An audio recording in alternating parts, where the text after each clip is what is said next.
할렐루야. 우리 같이 한번 인사를 나누겠습니다. 주님의 은혜가 여러분에게, 옆 사람에게도 한번 주님의 은혜가 그대에게. 할렐루야. 하나님의 은혜가 여러분과 함께 하시길 바랍니다. 저를 한번 주목해 보시기 바랍니다. 어떤 나라의 국민이냐에 따라 삶이 많이 바뀌는 것을 경험하게 됩니다. 지금 저 시리아나 리비아 같은 내전으로 국내 사정이 많이 어려워진 나라들에서 신문을 보면 고무보트에 몸을 수백 명씩 싣고 저 북유럽으로 살 길을 찾아 나서는 것을 봅니다. 거기 안전도 없습니다. 양식도 없습니다. 내일도 없습니다. 정말로 말 그대로 처참합니다. 그런 나라의 국민이라는 것이 사실 너무 안타깝습니다. 그러나 강대국의 시민권자들의 삶은 국가가 보장을 합니다. 자국민의 의료, 교육, 그리고 복지까지 요람해서 무덤까지 그 책임을 다 짊어져 줍니다. 모든 길은 로마로 통한다라고 했던 저 로마 시민권자들의 권리, 해가 지지 않는 나라로 불렸던 저 대영 제국 영국, 어찌 보면 국민들의 권리, 지금도 저 미국 시민권자들을 전 세계 어디를 가도 쉽게 대할 수가 없습니다. 심지어 우리나라만 하더라도 지금 외국인 노동자들이 수백만 명이 들어와 있는데, 코리아 드림을 꿈꾸면서 우리나라, 저와 여러분이 가지고 있는 그 주민등록증, 국민의 권리, 그것이 그들에게는 말 그대로 코리안 드림입니다. 그래서 지금도 수많은 사람들이 더 나은 국가의 시민권자가 되기 위해서 얼마나 많은 노력을 하는지 몰라요. 그런데 성경에는 그런 세상 나라가 아니라 하나님의 나라라고 하는 말이 신약 성경에만 무려 100번 이상이 나옵니다. 그만큼 중요하다는 것입니다. 예수님께서 오셔서 하나님의 나라를 전파하셨고, 사도들이 하나님의 나라를 가르쳤고, 어찌 보면 교회가 이 땅에 궁극적인 존재하는 목적이 뭐냐 그러면 그 하나님의 나라를 확장하는 것입니다. 많은 사람들이 그 하나님의 나라를 우리가 죽어서 가는 곳이라고 생각하는데, 이 하나님의 나라는 우리가 죽어서 가는 천국으로 제한하지 않습니다. 성경에서 말하는 하나님의 나라는 하나님의 통치가 이루어지는 것입니다. 할렐루야.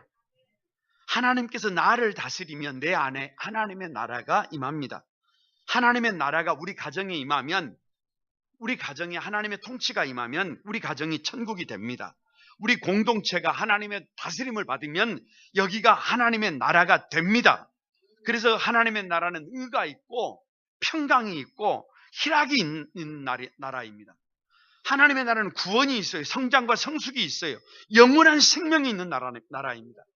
그래서 이 나라는 어렸을 때 노래를 불렀어요. 돈으로도 못 가요 하나님 나라. 다 같이. 힘으로도 못 가요 하나님 나라. 뭘로도요? 뭘로도요? 벼슬로도 못 가요 하나님 나라. 어여뻐도 못 가요 하나님 나라. 뭘로 간다고요? 거듭나면 가는 나라 하나님 나라. 믿음으로 가는 나라 하나님 나라. 뭘로 간다고요? 거듭나야 믿음으로 갈 수 있는 나라가 하나님 나라라고 그렇게 어렸을 때 찬양을 했습니다. 그래서 오늘 다음 세대를 위한 시대정신, 예수정신 43번째인데요. 다 같이 한번 따라서 해봅니다. 하나님의 나라. 하나님의 나라. 이 하나님의 나라가 얼마나 아름다운지, 이 하나님의 나라가 얼마나 가치가 있는지, 이 하나님의 나라가 얼마나 대단한지 그것을 알아야 우리가 하나님 나라의 주인공이 됩니다. 우리가 하나님 나라의 국민이 됩니다. 하나님 나라의 주역이 됩니다. 그래서 그 오늘 하나님의 나라가 어떤 나라인지 저와 여러분 안에 여러분 각인되어지기를 바랍니다. 그래서 그 하나님의 나라를 꿈꾸고 하나님 나라의 주인공들이 여러분이 되시기를 주님의 이름으로 축복합니다. 먼저 하나님 나라는 다 같이 한번 따라서 해봅니다. 작고 초라한 것에 가치를 아는 나라다. 18절과 19절을 한번 같이 읽어봅니다. 시작. 그러므로 예수께서 이르시되 하나님의 나라가 무엇과 같을까? 내가 무엇으로 비교할까? 마치 사람이 자기 채소밭에 갖다 심은 겨자씨 한 알 같으니 자라 나무가 되어 공중의 새들이 그 가지에 깃들 넣느니라. 자, 보세요. 예수님께서 스스로 이렇게 물으셨어요. 하나님의 나라는 무엇과 같을까? 질문하셨어요. 사람들이 긴장했어요. 이야, 정말 하나님의 나라는 엄청난 것일 거야.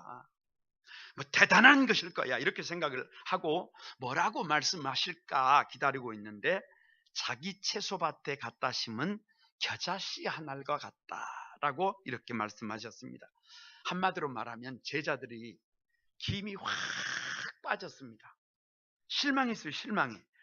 하나님의 나라는 그런 것이 되면 안 돼요. 하나님의 나라는 대단한 것이 되어야 해요. 왜냐 그러면 유대인들이 꿈꾸는 하나님의 나라는 성경에 보면 백향목 같은 나라입니다.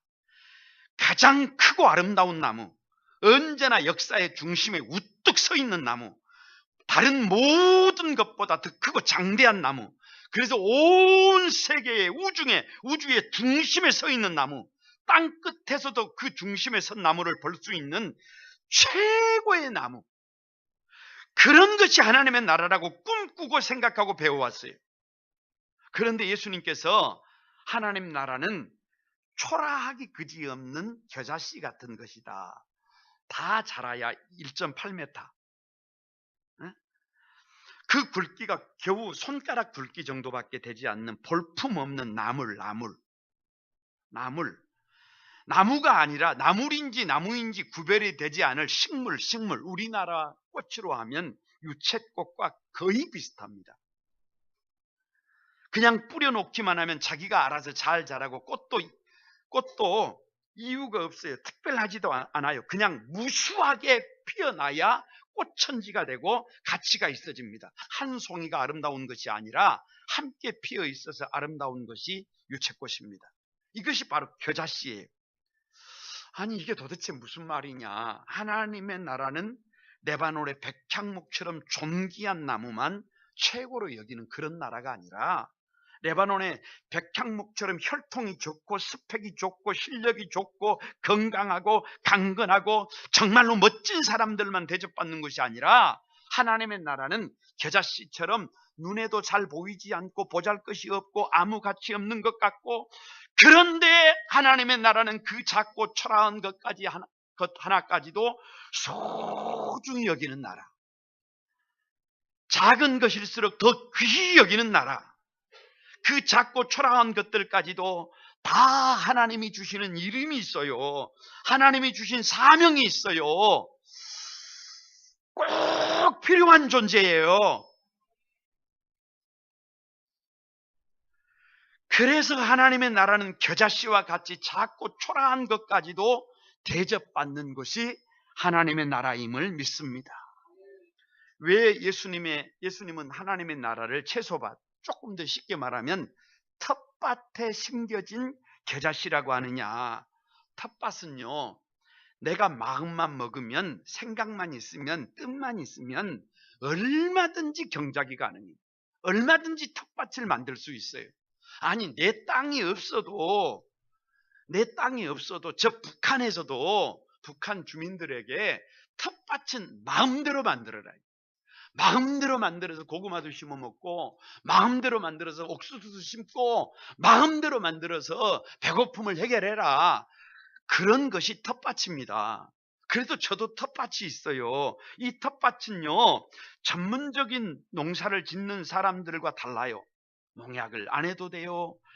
여러분 화학비료를 안 써도 돼요. 성장 촉진제를 안 줘도 돼요. 그러니까 서툴러도 부족해도 마음만 있으면 얼마든지 가능한 게 텃밭이란 말이에요. 이게 도대체 무슨 말이냐. 지금 저와 여러분의 삶의 자리가 그렇게 텃밭처럼 작고 초라할지라도 있는 그대로 그 가치를 볼 줄 알아요. 긍정할 줄 알아요. 백창목같이 온 세계의 중심에 서야만 그것이 귀한 것이 아닙니다.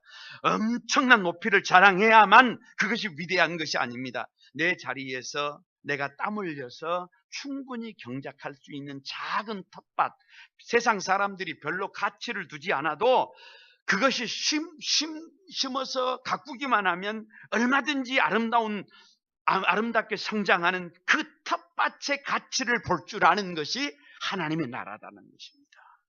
그래서 하나님의 나라의 향기가 있어요. 작고 초라한 것의 가치를 알아요. 내가 선 자리를 긍정할 줄 알아요. 내 인생의 텃밭을 긍정해요. 나의 병든 몸도 긍정하고요. 남이 알지 못하는 아픔과 눈물과 외로움이 있다고 해도 그것까지 긍정하고요. 나의 허물도 나의 연약함도 긍정하고요. 그러니까 나는 작고 초라해서 가치 없다고 생각했는데 알고 보니까 나는 정말로 가치 있는 존재들라는 거예요. 정말로 소중한 존재들라는 거예요. 여기에서 하나님의 나라가 세워집니다. 20절과 21절을 다시 한번 보시기 바랍니다. 시작. 또 이르시되 내가 하나님의 나라를 무엇으로 비교할까? 마치 여자가 가루 서말 속에 갖다 넣어 전부 부풀게 한 누룩과 같으니라 하셨더라. 예수님이 다시 말씀하십니다. 제자들이 또 긴장했어요. 반복하시니까 이거 강조어법이잖아요. 그러니까 이번에는 뭔가 특별한 걸 말씀하시겠지. 하나님의 나라는 천군 천사를 보내서 나라를 세우실까? 아니면 하늘로부터 불이 내려서 나라를 세울까? 아니면 이스라엘 별 다윗같이 그런 위대한 사람을 통해서 세우실까? 기대에 부풀어 있습니다. 그런데 예수님께서 말씀하십니다. 마치 여자가. 제자들은 이 귀를 의심해야 해요. 천군 천사도 아니고 위대한 사람들도 아니고 하찮은 여자입니다. 왜 하찮으냐? 그 당시 여자는 숫자에 안 들어갑니다. 그 당시 여자는 사람이 아니에요. 그 당시 여자는 투표권이 없어요. 그 당시 여자는 말할 수 있는 자격도 없어요. 그런데 주님은 여시는데 하나님의 나라를 마치 여자예요. 마치 여자. 그동안 불의한 세상을 이기는 길은 다윗과 같은 위대한 사람들이 나타나서 하나님의 나라를 세울 수 있다고 생각했어요. 천군 천사를 보내주셔야 그것이 가능하다고 생각했어요. 대단한 사람들, 특별한 사람들이 그런 일을 할 수 있다고 생각했어요. 그런데 주님은 그렇게 말씀하지 않는 것입니다. 하나님의 나라는 그렇게 특별한 사람들이 아니라 그 당시 여자처럼 지금도 다른 사람들이 볼 때 부족하고 모자란 사람들, 아니 하찮은 사람들처럼 보일지라도 하나님이 함께 하시면 충분히 이룰 수 있는 나라가 하나님의 나라라는 것입니다. 여러분 한번 곰곰이 자신의 삶을 돌아보시기 바랍니다. 그동안 나라가 잘못되면 이거 다 대통령 때문이다. 교회가 잘못되면 이거 다 목사 때문이다. 가정이 잘못되면 다 가장 때문이다. 다른 사람들에게 책임을 전가시키고 힘있고 권세 있는 사람들을 원망하며 불평했어요. 저 사람들이 잘해야 되는데, 저 사람들이 똑바로 해야 되는데, 저 사람들 때문에 나라가 이렇게 됐다고, 저 사람들 때문에 세상이 이렇게 잘못되어 버렸다는 생각에 우리가 사로잡혀 있어요. 아니, 사단의 은밀한 유혹에 우리가 넘어가 있어요. 그런데 하나님은 그렇게 말씀하지 않으세요. 하나님의 나라는 나같이 부족한 사람, 세상 사람들이 볼 때 스스로 하찮게 여기는 그런 사람들을 통해서도 충분히 얼마든지 하나님의 나라가 세워진다. 할렐루야. 왜 하나님의 나라가 가루 서말 속에 갖다 넣어 전부 부풀게 한 누룩과 같다고 하시느냐? 이건 기가 막힌 일이에요. 이건 기가 막힌 일. 여자로 시작한 것도 좀 그런데 주님은 하나님의 나라를 누룩으로 끝마치고 있어요. 그것도 흔해 빠진 누룩. 아니, 누룩은 늘 부정적인 거예요. 부정적인 것. 6월절에 무교병을 먹을 때 절대로 누룩을 넣지 마라 그래요. 왜? 누룩은 죄예요, 죄. 그러니까 죄는 그 모양도 빼라는 거예요, 빼. 우리가 지금 보고 있는 누가복음에서도 이 누룩은 바리새인들의 외식, 겉과 속이 다른 죄를 지금 얘기하는 것 아니에요. 그러니까 누룩이라고 하는 것은 하찮은 것이에요. 가치 없는 것이에요. 넣어서는 안 되는 것이에요. 그런데 그 누룩을 넣었는데 그 누룩이 가루 전체를 부풀게 하고 그 누룩이 하나님의 나라를 만들더라. 이것이 도대체 무슨 말씀입니까? 사랑하는 우리 거룩광구만 소망을 사랑하는 성도 여러분, 이 두 비유를 통해서 하나님의 강조, 하나님의 뜻이 뭐냐? 누가 지금 작고 초라한 사람이 있냐는 거예요. 누가 정말 하찮은 사람이냐는 거예요. 가만히 생각해 보니까 나예요, 나. 그래서 하나님의 나라는 언제든지 가만히 자기 자신을 살펴보면 나는 정말 부족한 사람이에요. 나는 정말 모자란 사람이에요. 나는 정말 하나님이 함께하지 않으면 방법이 없는 사람이에요. 그런데 그 사람이 바로 나예요. 그런데 어떤 일이 하찮은 일이냐? 곰곰이 생각해 봤어요. 세상에서 중요한 일은 힘있고 똑똑한 사람들이 하고 정말로 하찮은 일은 가만히 생각해 보니까 내가 하더라 말이야. 내가 해. 그러니까 하찮은 사람들이 하찮은 일을 하는데 그것이 하나님의 나라를 만들어 가더라는 거예요. 부족하고 모자란 사람들 별 볼 일 없는 일, 그것을 통해서 하나님의 나라가 임하더라는 거예요. 특별해야 하는 것이 아니에요. 대단해야 하는 것이 아니에요. 포스가 나와야 되는 게 아니에요. 그래서 하찮은 사람들이 하찮은 일들을 정말로 감사하면서 기뻐하면서 소중히 여기면서 그렇게 하기 시작했더니 어머 되네. 어머 하나님의 나라가 만들어지네. 어머 우리 집도 하나님의 나라가 되네. 어머 우리 교회가 하나님의 나라가 되네. 어머 우리 나라가 하나님의 나라가 되네. 여기가 하나님의 나라인 줄로 믿습니다. 그 나라의 주인공들이 여러분이 되시기를 바랍니다. 두 번째가 다 같이 한번 따라서 봅니다. 창조적 소수의 가치를 아는 나라다. 하나님의 나라는 창조적 소수의 가치를 아는 나라입니다. 23절과 24절을 같이 한번 읽어봅니다. 시작. 어떤 사람이 여짜오되 주여 구원을 받는 자가 적으니까 그들에게 이르시되 좁은 문으로 들어가기를 힘쓰라. 내가 너희에게 이르노니 들어가기를 구하여도 못하는 자가 많으리라. 그렇습니다. 어떤 사람이 질문을 해요. 예수님, 구원받은 사람이 적습니까? 예수님이 대답해요. 좁은 문으로 들어가기를 힘써라. 구원받는 사람이 많다는 거예요? 적다는 거예요? 적다는 거예요. 창조적인 소수라는 거예요. 여러분 성경을 봐보세요. 저 노아 시대에 수많은 영웅호걸들이 있는데 그 중에 구원받은 사람은 노아와 그 세 아들과 세 자부 그리고 아내 8명이에요. 저 메소포타미아에 수많은 영웅호걸들이 있는데 하나님은 저 약해져서 어찌 보면 야밤에 도주를 해야 하는 아브라함과 그 가족들이에요. 소수예요, 소수. 아니, 하나님께서 일을 하실 때 가만히 보면 많은 사람들을 통해서 일하는 것이 아니에요. 저 임진왜란이 일어나서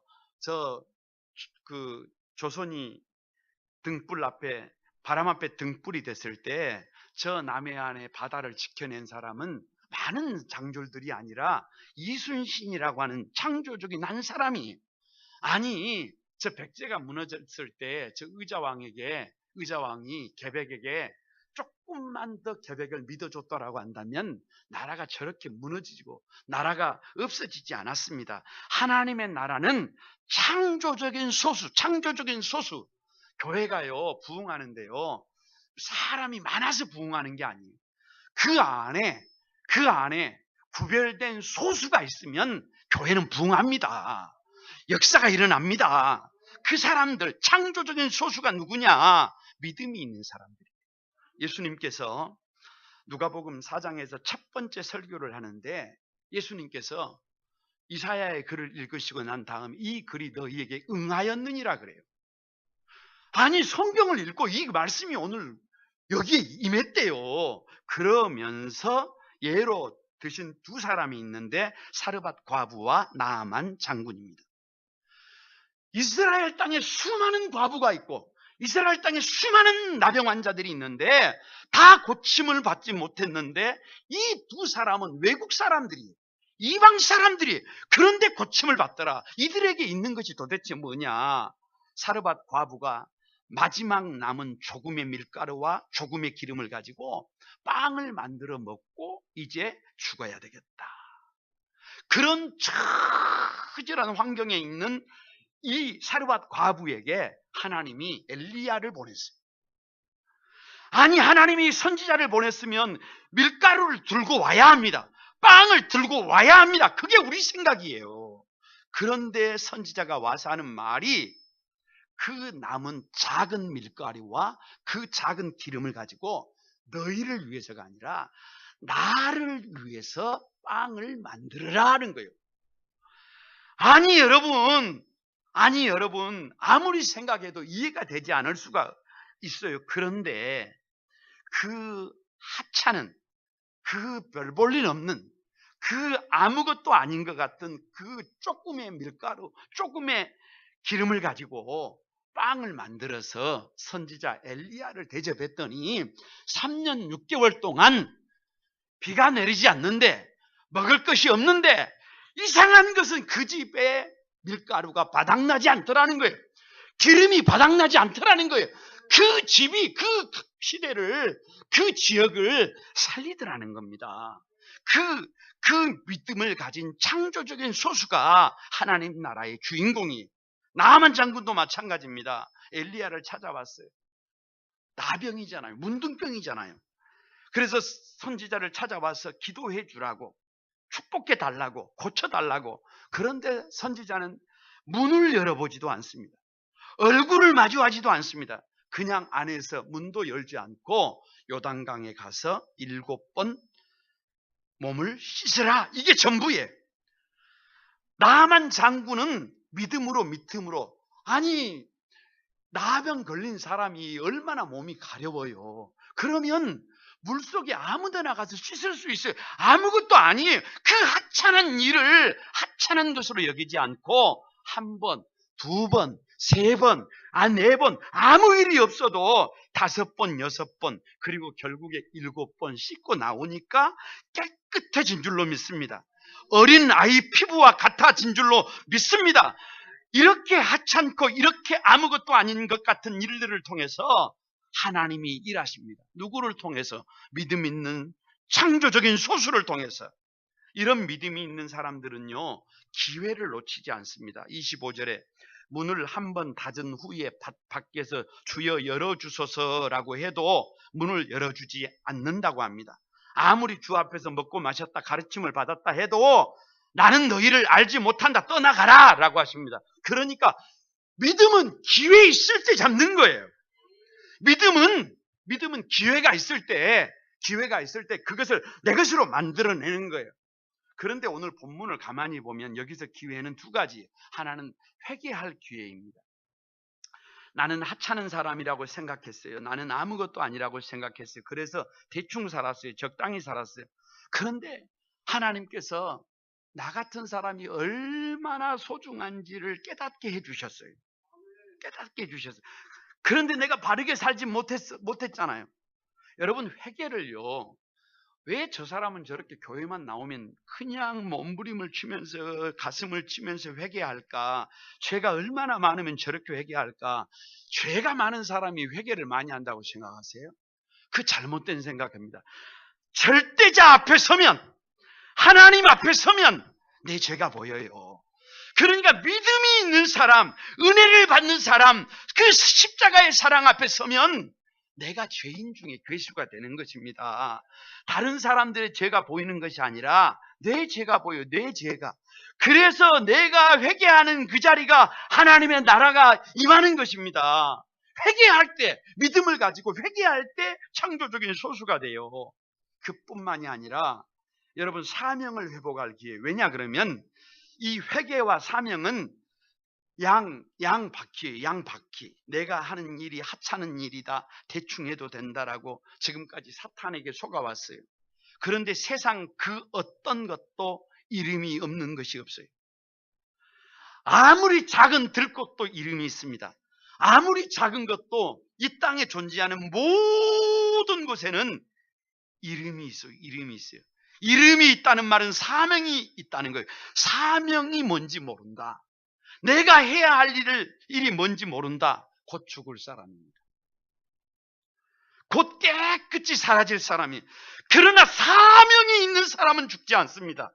내가 해야 할 일이 그것이 하찮은 일일지라도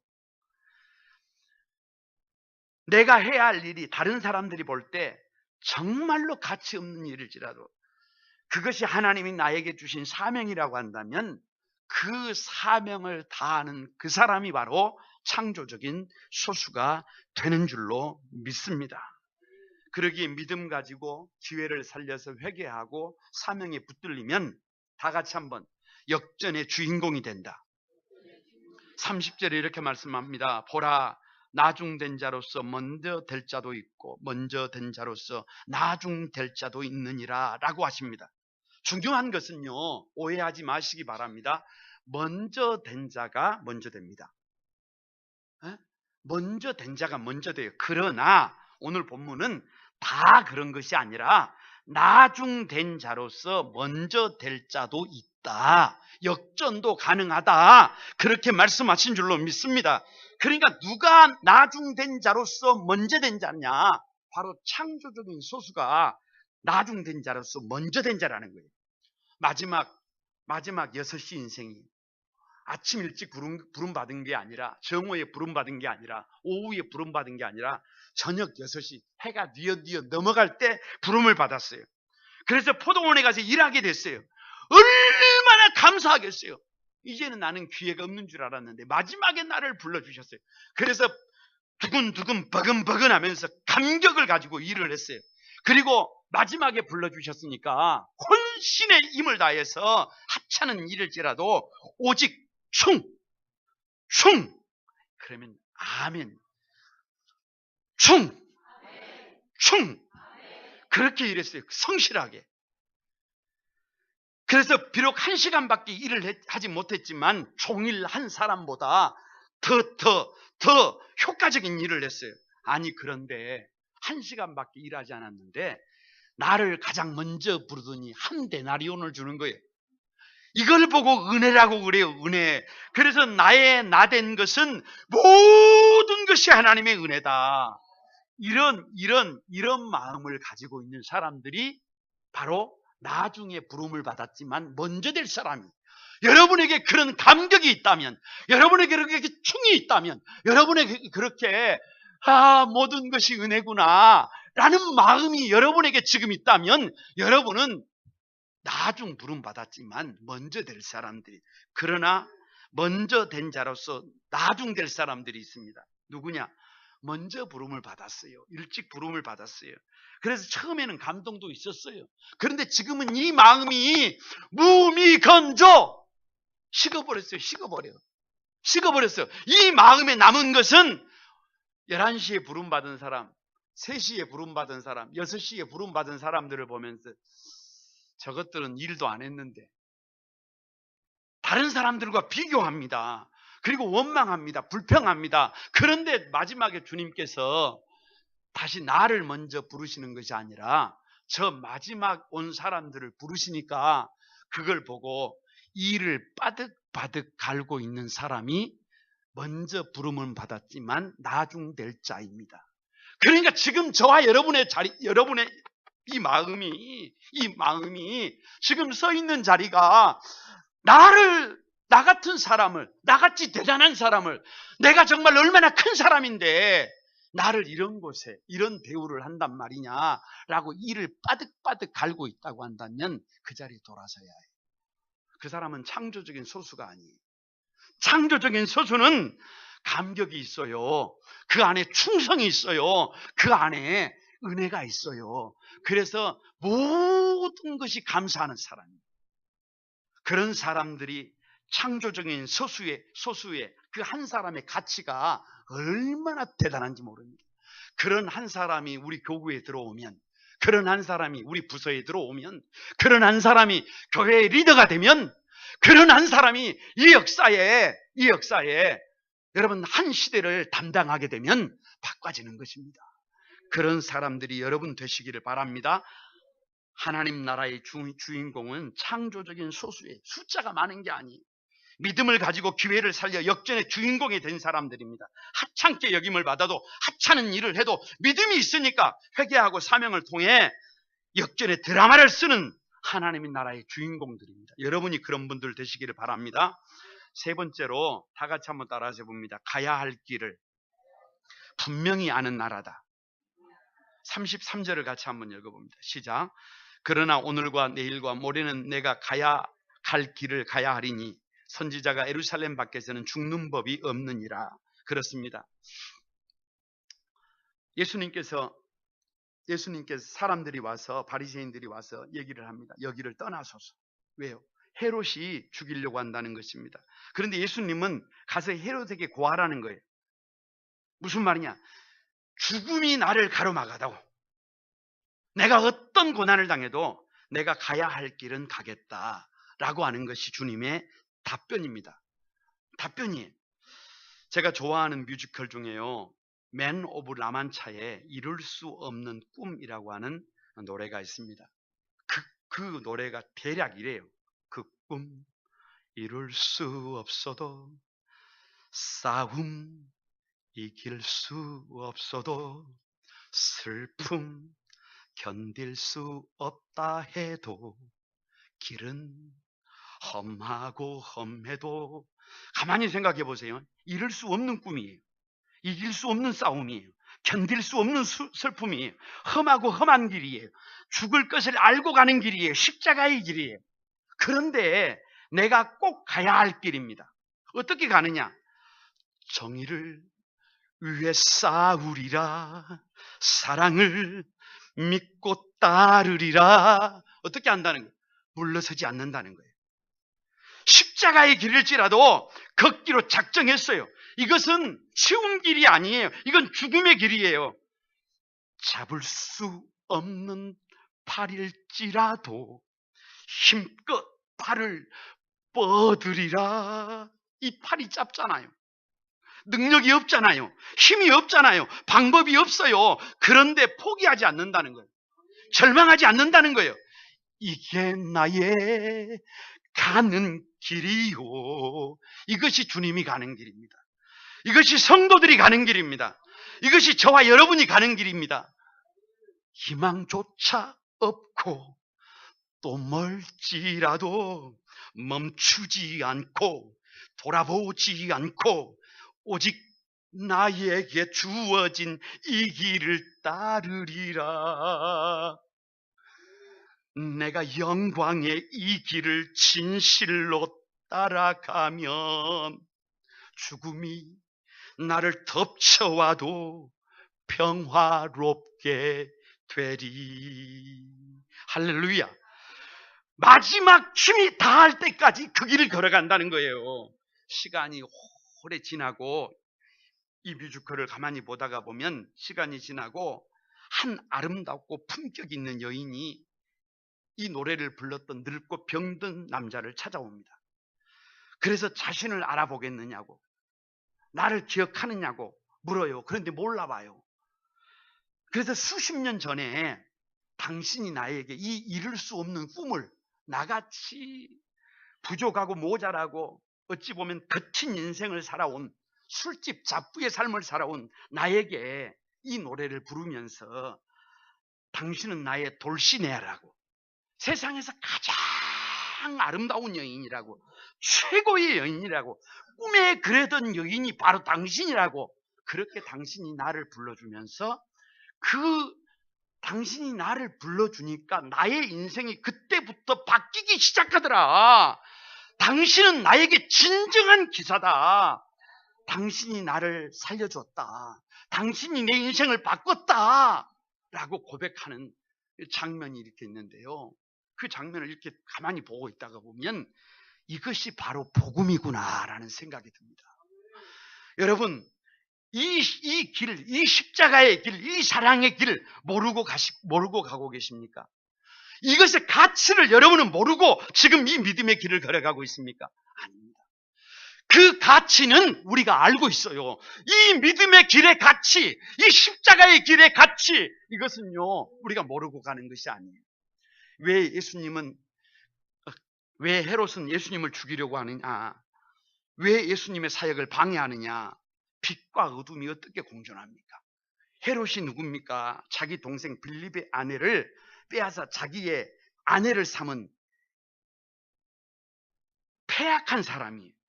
게다가 그 여인을 기쁘게 하기 위해서 세례 요한의 목을 뱉던 사람이에요. 거기다가 매국노예요. 그러니까 예수님이 힘을 얻으면, 예수님이 귀신을 쫓아내면, 예수님이 정도를 달려가면, 예수님이 빛이 되시면 누가 헤롯이 무너지는 거예요. 헤롯이 쫓기는 겁니다.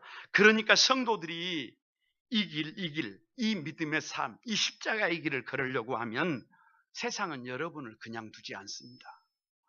우리 학생들이 그냥 술 마시고 노래하고 춤을 추고 자기가 가고 싶은 길을 가면 주변에 있는 친구들이 다 좋아해요. 그런데 정말로 학생다운 학생이 되기 위해서 자리에 한번 앉아보세요. 그러면 주변에 문제를 제기하는 사람들이 그렇게 많아요. 아니, 온 몸에서 앉아 있을 수 없는 핑계가 얼마나 많은지 몰라요. 마찬가지예요. 저와 여러분이 성도다운 삶을 살려고 하면, 믿음의 삶을 살려고 하면 여러분 문제되는 것이 왜 그렇게 많은지 모릅니다. 여러분을 결코 그냥 두지 않습니다. 그럼에도 불구하고 포기하지 않는 예수님입니다. 경고를 듣고도 가시던 길을 멈추지 않습니다. 32절에 오늘과 내일은 내가 귀신을 쫓아내며 병을 고치다가 제3일에 완전하여지리라. 예수님의 사역은 귀신을 쫓아내는 것입니다. 사람을 병들게 하고 고장나게 하고 무기력하게 만드는 죽이는 귀신을 쫓아내는 거예요. 어제도 오늘도 내일도 예수님이 가는 길에는 귀신이 쫓겨남을 믿습니다. 문제가 해결되고 있음을 믿습니다. 심지어 33절에 오늘과 내일과 모레는 내가 갈 길을 가야 하리니 선지자가 예루살렘 밖에서 죽는 법이 없다. 예수님은 과거에도 그랬고 오늘도 그렇고 내일도 그렇고 온 인류를 살리기 위해서, 저와 여러분을 살리기 위해서 그 죽음의 그 십자가의 길을 가겠다는 거예요. 포기하지 않겠다는 거예요. 아니 34절에 암탉이 제 새끼를 날개 아래 모음같이 내가 너희 자녀를 모으려 한 일이 몇 번이냐. 수천 년 동안 선지자를 보냈어요. 답이 나오잖아요. 그래서 하나님께서 직접 사람의 몸을 입고 이 땅에 오셔서 마구간에 오셨어요. 그리고 죽음의 길을 걸었어요. 십자가의 길을 걸었어요. 그런데도 돌아서지 않아요. 그래서 부흥회를 준비하고, 그래서 특별한 시간들을 준비해서 다시 초청하는 것입니다. 멈추지 않고 돌아보지 않고 오직 나에게 주어진 이 길을 걸으리라. 주님의 고백입니다. 이것이 하나님 나라 백성들이 가야 할, 구원받은 우리가 가야 할 길입니다. 사랑하는 여러분, 예수님은 모든 사람이 죄인 되어버렸을 때 우리를 향한 하나님의 사랑을 끝까지 보여주셨어요. 세상이 우리를 향해서 하찮은 사람이라고 얘기를 해도 너는 최고다, 너는 아름답다, 너는 존귀하다, 이것을 깨우쳐주기 위하여 예수님이 십자가의 길을 걸어갔어요. 죽음의 길을 알면서도 갔어요. 물과 피를 다 쏟았어요. 나는 그래서 과거에도 오늘도 미래에도 너희를 위하여 내가 가야 할 길을 걸어가겠다라고 말씀하고 계시는 주님입니다. 누가 성도예요? 주님처럼, 저 돈키호테처럼 문제가 많아도 그 십자가의 길을, 죽음의 길을 알면서도 당당히 걷는 그런 여러분을 통해서 하나님의 나라가 확장되게 될 것을 믿습니다. 말씀을 마치겠습니다. 어떤 나라의 국민이냐에 따라 삶이 많이 달라집니다. 그래서 잘 사는 나라의 시민권자가 되기 위하여 얼마나 노력하는지 모릅니다. 그런데 신약 성경에 하나님의 나라는 어디가 하나님의 나라냐? 다른 것이 하나님의 나라가 아닙니다. 꼭 죽어서 가는 나라가 아닙니다. 하나님의 다스림을 받는 것이 하나님의 나라입니다. 여러분, 그 하나님의 나라는 작고 초라한 것의 가치를 아는 나라예요. 내가 아무리 작아도, 내가 아무리 초라해도, 내가 아무리 하찮아도 하나님은 그런 나 같은 것을 통해서 그 하나님의 나라를 만들어 가시는 분인 줄로 믿습니다. 창조적인 소수의 가치를 아는 나라에 나 한 사람이 바뀌기만 하면, 나 한 사람이 은혜 받기만 하면, 나 한 사람이 변화되기만 하면 우리 가정이 살고 교회가 살고 시대가 살고 역사가 살아납니다. 그래서 이 하나님의 나라는 가야 할 길을 분명히 알아요. 주님께서 모르고 십자가를 짊어지신 것 아닙니다. 우리가 아무리 힘들어도 아무리 버거워도 우리가 가는 이 믿음의 길, 이 길이 어떤 길인지를 우리가 알고 갑니다. 그렇게 믿음을 가지고 가야 할 길을 한 걸음 한 걸음 달려갈 때 여러분의 삶을 통해서 하나님의 나라가 세워질 것을 믿습니다. 여러분이 그 하나님 나라의 주인공들이 다 되시기를 주님의 이름으로 축복합니다. 우리 같이 한번 찬양하면서 하나님께 영광을 돌립니다. 오늘 작은 불꽃 하나가, 이 찬양 같이 드립니다.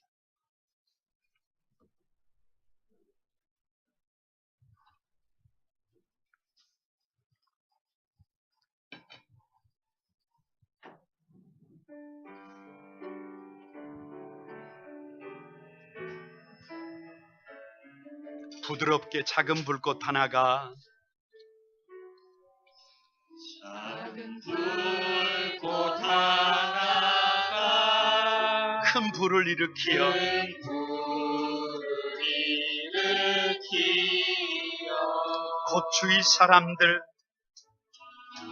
곧 주위 사람들 그 불에 몸독이듯이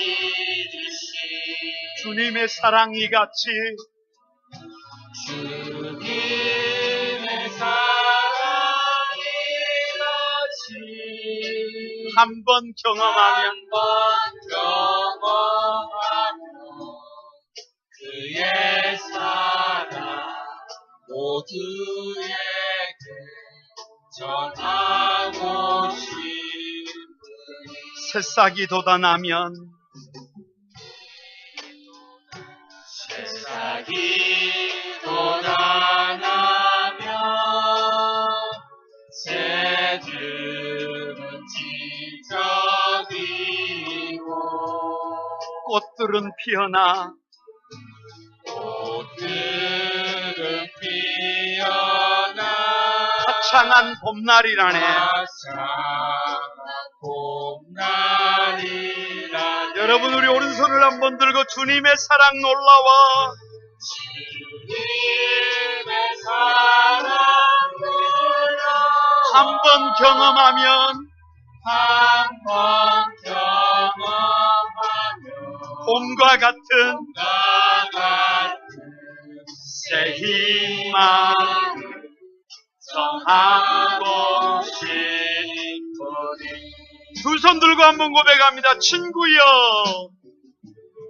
친구여 당신께 이 기쁨 전하고 싶소. 전하고 싶소 내 주는 당신의 주는 당신의 의지할 구세주라오. 의지할 구세주라오 산 위에 올라가서 산 위에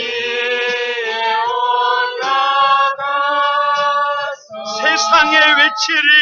세상에 외치리 내게 임한 주의 사랑. 내게 임한 주의 사랑 전하기 원하네. 전하기 원하네 다시 한번 산 위에 올라가서 산 위에 올라가서 세상에 외치리. 세상에 외치리 내게 임한 주의 사랑. 내게 임한 주의 사랑 전하기 원하네. 전하기 다 같이 한번 외쳐봅니다. 다시 한번. 내게 임한 주의 사랑. 내게 임한 주의 사랑 전하기 원하네. 계속 한번 반주해 주시기 바랍니다. 사랑하는 여러분, 같이 한번 기도하십시다. 하나님의 나라는 작고 초라한 것의 가치를 아는 나라입니다. 창조적인 소수의 가치를 아는 나라입니다. 가야 할 길을 분명히 아는 나라입니다. 하나님의 나라가 이와 같은데 그동안은 나의 삶을 가만히 뒤돌아보면 작은 것의 가치를 모르고 살았습니다. 내가 얼마나 가치 있는 존재인지를 인정하지 못했습니다. 이제는 그 역사를 뒤로하고 창조적인 소수가 되겠습니다. 믿음을 가지고 기회를 살려서 회개하고 사명을 부여잡고 역전의 드라마를 쓰겠습니다. 가야 할 길 분명히 보여주신 주님의 뒤를 따라 이제는 우리도 그 길을 걸어가겠습니다. 그래서 하나님의 나라를 온 땅에 확장시키겠습니다. 여러분, 우리 다 같이 한번 주여 삼창하고 같이 한번 기도하십시다. 다 같이 한번 기도합니다. 주의 거룩하신 아버지, 거룩하신 아버지, 자꾸 초라하다고 별 볼 일 없다고 아무것도 아니다고 하나님 원망하며 불평하며 그렇게 살았습니다. 하나님 대충 살았습니다. 그런데 하나님의 나라는 그렇게 자꾸 초라하고 하찮은 사람들을 통하여 아버지 창조적인 소수를 통하여 하나님 일들을 이루어 나가신 것을 믿습니다. 아버지, 우리에게 믿음을 주시고 우리에게 회개할 수 있는 힘, 회개할 수 있는 믿음, 사명을 주어잡을 수 있는 믿음, 아버지, 그래서 역전의 드라마를 쓸 수 있도록, 그래서 주님의 기쁨 될 수 있도록 우리 한소망을 사랑하는 온 성도들을 축복하여 주시고 하나님의 넉넉한 은혜가 우리 가운데 기름 부어지도록 아버지 도와주시옵소서. 아버지 은혜를 더해 주시옵소서. 거룩하신 아버지, 은혜와 사랑을 감사드립니다. 하나님의 나라는 이렇게 작고 초라한 것에 가치를 아는 나라인데 내가 얼마나 소중한지를 잊고 살았습니다. 아니, 내 곁에 하나님 작고 초라한 것들의 가치를 잊고 살았습니다. 이제는 부족하지만 모자라지만 주님이 찾는 창조적인 소수가 되겠습니다. 나 한 사람이 바뀌면, 나 한 사람이 믿음을 가지고 기회를 살려 회개하고 사명을 부여잡으면 아버지 이 역사에 하나님의 나라가 임하게 될 줄로 믿습니다. 가야 할 길을 분명히 밝혀주시고 온 교회가 저 어린 젖먹이들에게서 저 노년에 이르기까지 온 성도들이 주님 걸어가신 그 길을 잠잠히 걸어가도록, 잠잠히 달려가도록 하나님 우리를 축복해 주소서. 그래서 우리의 서 있는 삶의 자리에 하나님의 나라가 임하게 하여 주옵소서. 그 감격이, 그 은혜가 날마다 샘솟도록 축복해 주소서. 예수님의 이름으로 기도드리옵나이다. 아멘. 210